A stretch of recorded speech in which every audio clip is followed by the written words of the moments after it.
So welcome back to Outdoors with the Morgans. You got Mike and Melissa here. I had no plans at all on, shooting a video today or uploading anything. It's Memorial Day, and you never know what to say on Memorial Day, do you? Right. You don't want to say Happy Memorial Day, so I guess you could say, I hope you're having a good Memorial Day weekend. Right. But like I said, I wasn't planning on shooting a video today, but I got such a great shot of that C-17 Globemaster. Right. That plane, I think that's what it is. I'm pretty 99% sure it's a C-17 Globemaster, and it's from the 9/11th Airlift out of Pittsburgh, and they've been flying around pretty much all weekend long, low and slow. Boy, you can hear that thing coming a mile away. So they did some flights through yesterday. Yeah. And we heard it in the house, and I seriously thought our washing machine was running and that it was out of balance. Or like it was going to fly through the wall or something. Yeah, because you just hear these loud, the thunder, like noise to describe it. Yeah, so we've probably seen that 5 or 6 times. But that one with the flag, I was over by the house. I could hear it coming again, and I could see it off in the distance. I'm like, it's going to work out perfectly. And it flew right behind the flag. And then the other time it was kind of over towards neighbor Cliff's a little bit more. But I looked up a few specs on that plane. Pretty fascinating. The capacity is 170,000 pounds, almost 171,000 pounds. Wow. It can carry. So it can carry like an M1 Abrams tank. It could carry, if you could fit them all on there, 13 excavators. Oh, like I have, weight-wise. The wingspan's about 170 feet. And the height of that plane, if it's just sitting on the runway, 55 feet tall. So you think of that, our flagpole is 30 feet tall. This thing's 55 feet tall. Yeah. Fuel capacity, 35,546 gallons. That's crazy. And the max takeoff weight, 585,000 pounds. Wow. It's got a range of 2,400 miles. But yeah, that's the story on the plane. That was pretty cool. And it's funny because you go in these local Facebook pages and stuff, and I have gotten so much better over the years of not saying anything. But there's people actually complaining about it, oh, it's so loud.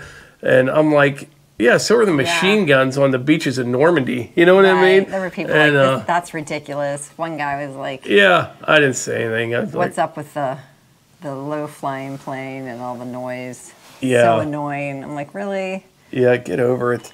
Freedom. It's not that annoying. You get that with fireworks, too. People complain about fireworks, whatever. But people are sensitive to that, and dogs and animals. Listen, I have a son with special needs that has autism and is very sensitive to sounds. He doesn't like people coughing. I think over the years he's adjusted to the fireworks. He sits and watches them. I don't think it's a pleasure sound to him, but he does know that that's something we do every year for celebrating. And his birthday's the 30th. Yeah, his June birthday's 30th. right before July 4th. But I think that's something... that we just kind of have to take one for the team. I'm just going to say it. I think that we're celebrating when we do the fireworks, we're celebrating the independence of our country, and what a great thing that is. That an hour at the most of fireworks, I think I'll tolerate it. Yeah, but it is. It was neat seeing that plane, and I'm not going to go off on some rant, but as screwed up as things are.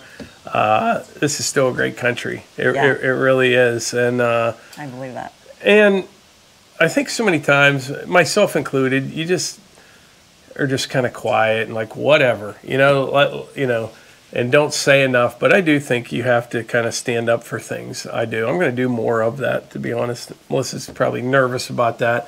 Not in this video, but you got to stand up for stuff. And I agree. I'm not nervous. I think it's what makes me nervous is how you go about it. Although I know when I open my mouth, I probably make you nervous too. No, what is she used to say? it. What's funny is we were talking. Sometimes it's the littlest things that get you worked up. I was at Best Buy the other day, and I had to buy 2 micro SD memory cards, the wee little ones. And I paid for them, and the guy just kind of handed them to me. And I said, hey, can I get a bag for them? Because, you know, they're small, and I'm afraid when you get in the truck, they're going to fall down in that abyss, you know, beside your console in the seat where you lose, you lose stuff. And he says, oh, we're getting away from bags. I said, well, what do you mean? He says, I can give you one, but it'll be 10 cents. And I'm thinking to myself, I get it, the plastic bag and all that. But there's this company, you know, all the lithium ion batteries and the huge mines to produce all the stuff that they sell and that they thrive on. Which he went to the store, so he drove to the store physically to go buy the SD cards so he could have them that day. Giving that business, you know, that brick and mortar store some business. He could have ordered it online. Yeah, I could have ordered it online. You're right. And Amazon would have brought like a van from the distribution center in a box this big with a bunch of bubble wrap around it. Right. And so what happens is they do this feel good stuff so they can put it on their website. Yeah. But it drives people to Amazon, which I have a love-hate relationship with Amazon, kind of like the GoPro that we're using right now. Great quality little camera, but they're quirky. And how so? Amazon, I just don't like everything about Amazon. They do a very good job at what they do. You know, they really do. But I like to try to shop at stores when I can for the convenience. And it's nice when you go to like Bass Pro or Cabela's, and if you've been looking at something for a while or researching it, to actually pick it up in your hand and look at it. So I do my best to go to stores when I can, but Amazon is just very convenient. It is. It really is. But yeah, 10 cents a bag. I think I may do a video on buying a bag at Amazon for 10 cents. No, Best Buy. Or Best Buy, and then returning it for my 10 cents back. You need to make a point once in a while. That would be entertaining. But today, Melissa did a serious workout. Yeah, I'm still recovering. She was going at it for like an hour. I'm a little out of shape. I'm going to get back in shape. I did a little yard work over there. We need to plant some grass, maybe tomorrow or the next day. But I need to set up something to water the grass. It's dry, really dry. And I'm not complaining.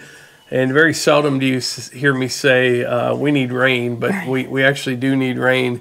And like the next 8-10 days of the forecast, it looks like more of the same, maybe a little cooler than it is right now. It's probably close to 80 today. But I talked to Nathan from out of the woods.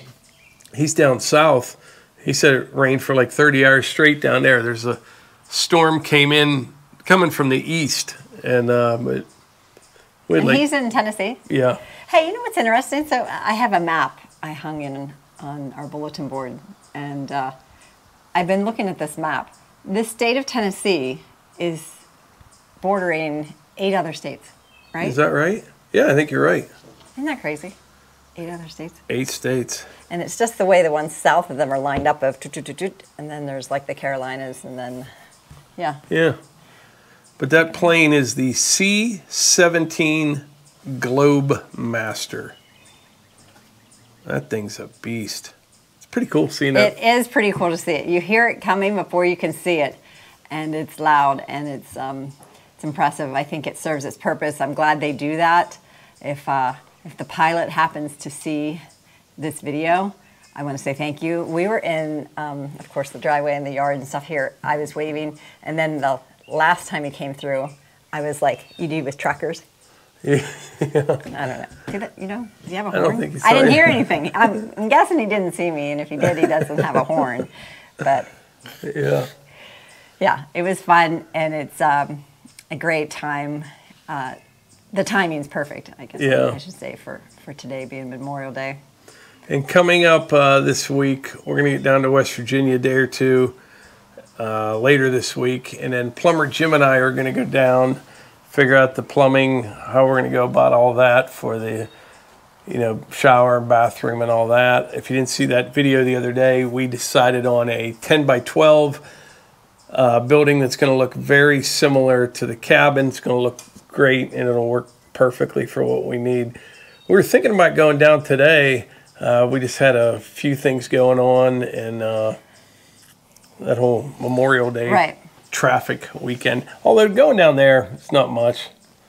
I imagine the lake's busy today. I bet you it is. Deep Creek Lake's probably. Well, when we stopped last week to see Danny, he said they were really busy with the furniture.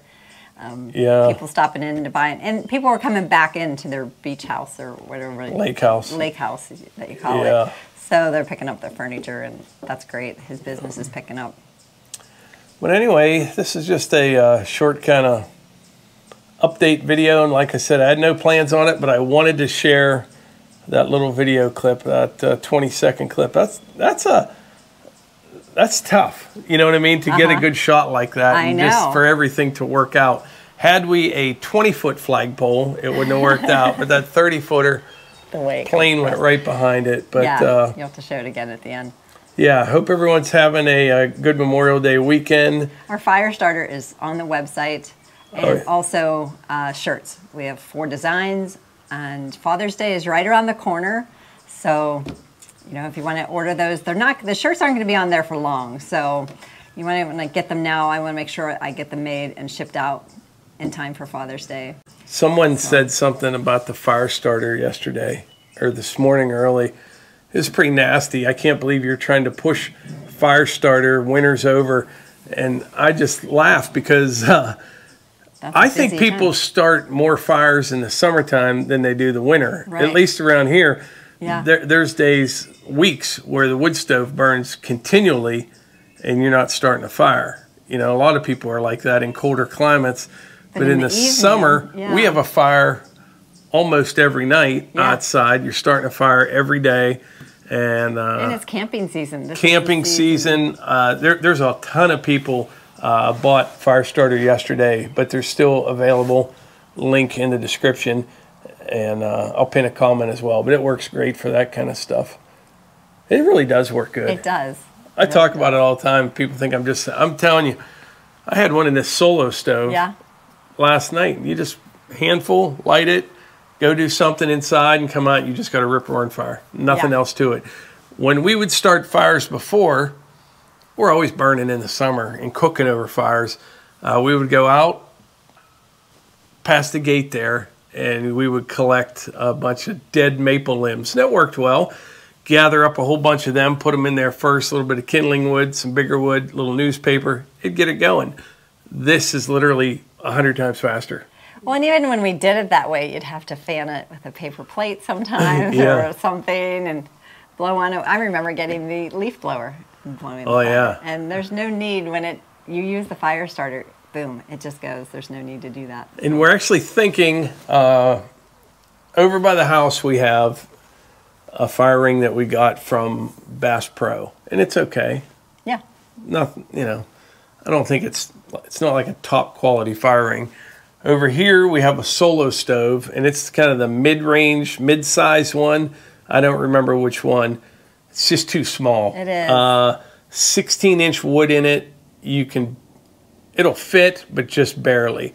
So we're actually thinking, they're a lot of money, but I think we may pull the trigger on one of those Brio pits. That's kind of, you're done buying them after that. They'll last forever. Yeah. Okay. But a lot of the ones that we've bought over the years from different, big stores and stuff, they just don't hold up, and we leave them out year-round and all that. But those Brios are the real deal. Right. You definitely pay for them, but they look pretty nice. We were looking at them on their website, so you may see one of them coming up here in the near future. Oh, might be the Father's Day gift you. There you go. He's a hard guy to buy for, so maybe that's something we get you for Father's Day. Anything else you'd like to add? Tomorrow we should be back to our regularly scheduled programming, but... No, but you mentioned about the plastic bag. I'm not a plastic or a paper straw fan. I'm all for plastic straws. Paper straws, hate them. So, that's on my mind. I'm just going to put that out there. Yeah. And don't hate on me. It's just what I like. Yeah, I agree. I drink with a straw. The paper ones just... Yeah. It's like sucking on a piece of cardboard. It's all mushy. Well, yeah. It just kind of ruins the drink. But we just want to check in, say hi to everyone, and... yeah, enjoy time with your family. we're thankful for all those that have served for the freedom of our country. We love our freedoms and appreciate them. Yeah, all the ones that have lost loved ones. And enjoy and honor this Memorial Day. That's about it. Say hi, Hunter. And we will catch you on the next one. Thanks.